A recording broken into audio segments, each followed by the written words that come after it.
Hey there fellow Planeswalkers. Today we're talking about power levels of Oathbreaker, so you don't show up to your pod with overkill or underkill, and you can talk to your fellow players on a more conclusive ground rather than trying to translate the 1 through 10 model that EDH uses. So I break this down into 3 models, and all have to do with the critical turn. The critical turn is at what point the deck you're using is making its play for the win. It doesn't necessarily mean you're winning that turn, but you're putting yourself in a place that it's highly likely you'll win unless aggressively disrupted. A high tier deck's critical turn happens within turns 1 through 4. This is where you're playing the fast mana, a high concentration of free spells or very low mana value spells, and likely attempting to win via combo of Oathbreaker and Signature Spell and winning the game within the first few turns. These are the spiky competitive decks. A mid-tier deck's critical turn happens between turns 5 and 8. These decks run a little bit slower and allow for a more permanent base play experience.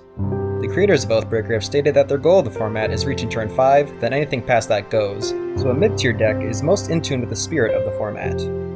Combo wins may still exist here, but winning through combat is also likely.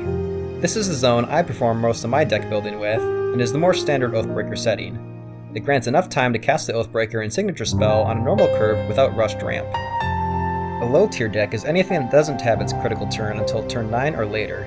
These are built more with the casual commander philosophy in mind, casting out splashy creatures or playing with certain deck themes like Precon Planeswalkers. They're too slow to functionally take on high or mid-tier decks, and are really just to make something cool happen.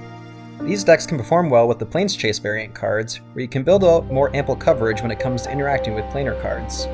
Card quality is also something that comes up in these rankings. Not only are critical turns important in deciding where your deck stands, but also what cards you're utilizing. Let's take counterspells for example. You've got 2 mana. What are you going to spend it on? In a high tier deck, your best friend is mana drain. Counter your opponent's spell and give yourself a huge tempo boost on your turn.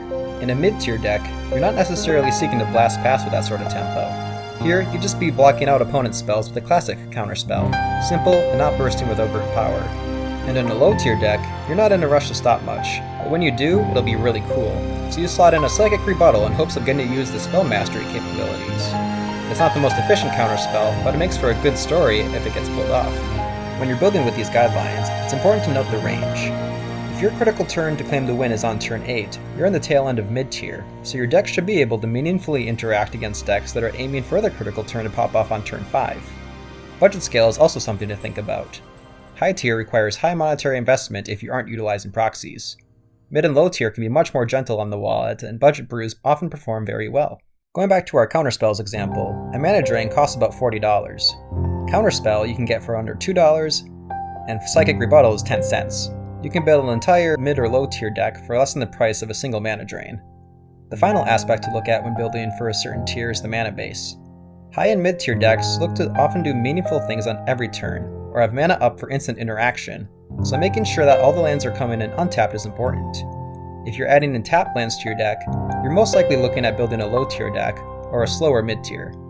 Oathbreaker runs much faster than EDH. One dead turn on doing nothing but playing a tapped land can really set you back. Basic lands are your best friend. So when you're building for your next Oathbreaker deck, consider what power level you want to be building for, and what you're looking to be up against when you're playing in that tier.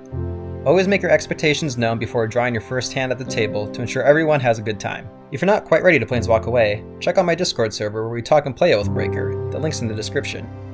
Thanks for watching, and I'll see you next time.